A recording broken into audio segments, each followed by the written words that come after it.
আপনারা দেখতে পাইছেন যে আমি লতা লইছি, লতাটা প্রথমে এরকম করে কাটি এক সাইজে।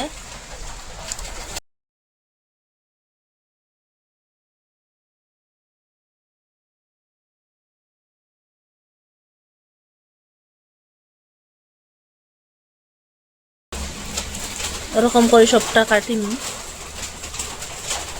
কড়াই ততটুক জল দিয়া দিছি, এখন আমি লতাটা ধুয়ে পরিষ্কার করলাম, এটা দিয়া দিম। লতাটা সিদ্ধ একটা ঢাকনা দিয়ে ডাকিয়ে দিম।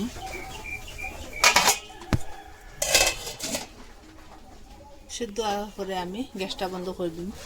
আমি এখানে লোকাল আলু লইছি, লোকাল আলুটা ওরকম চুলিম। লোকাল আলু আমি 9টার মতো লইছি।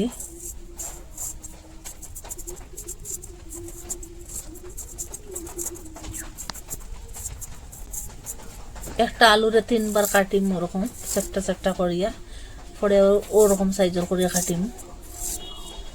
এই দেখুন ওরকম সবটা কাটিম। আমি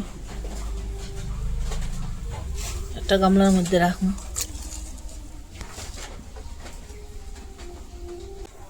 আমি তেল দিয়ে দিছি, এখন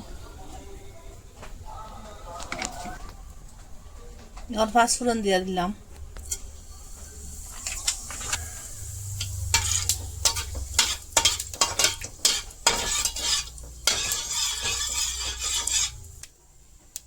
তেজপাতা, আপনারা চাইলে পেঁয়াজ রসুন দিবা, আর দিতে যদি চাইন না ফাঁসফোড়ন দিলে ওইব। আর সঙ্গে কাঁচামরিচ দিয়া দিছি এরকম ফাড়িয়া 3টা।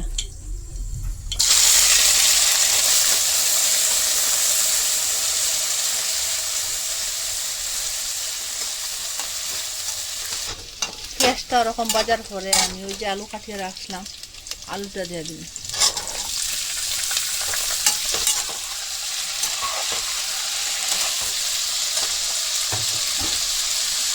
আলুটাকে একটু হলুদ গুঁড়া দিয়ে দিলাম।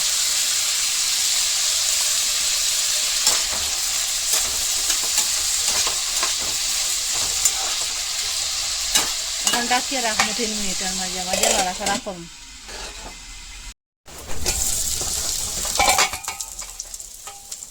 ওরকম আলুটা বাজার করে আমি এখন ওই যে লতাটা দিয়ে দিই। আগুনটা মিডিয়াম রাখিয়া আমি 3 মিনিট লড়াচড়া করি। আলুটা ওরকম ভাজা হয়েছে, এখন লতাটা ওই যে সিদ্ধ করে রাখলাম লতা, ওইটা এখন ডালি দিই।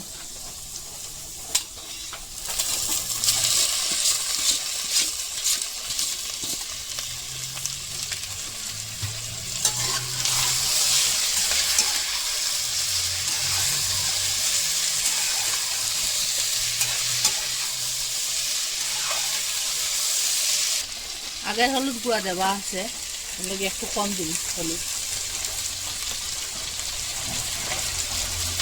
মরিচ গুঁড়া, সামান্য আদা গুঁড়া দিয়ে দিলাম।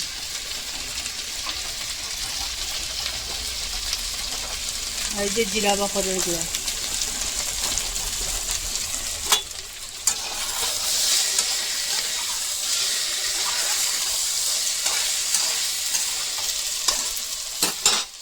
স্বাদ মতো লবণ দিলাম।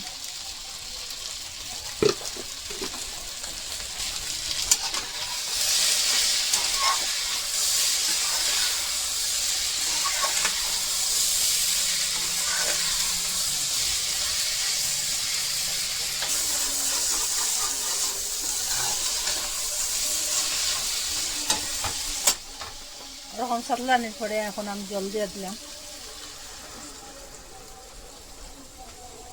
এখন আমি ডাকিয়ে রাখবো 5-7 মিনিটের মতো। 7 মিনিটের মতো ডাকিয়ে রাখবো। ঢাকাটা সরাইবো আমি।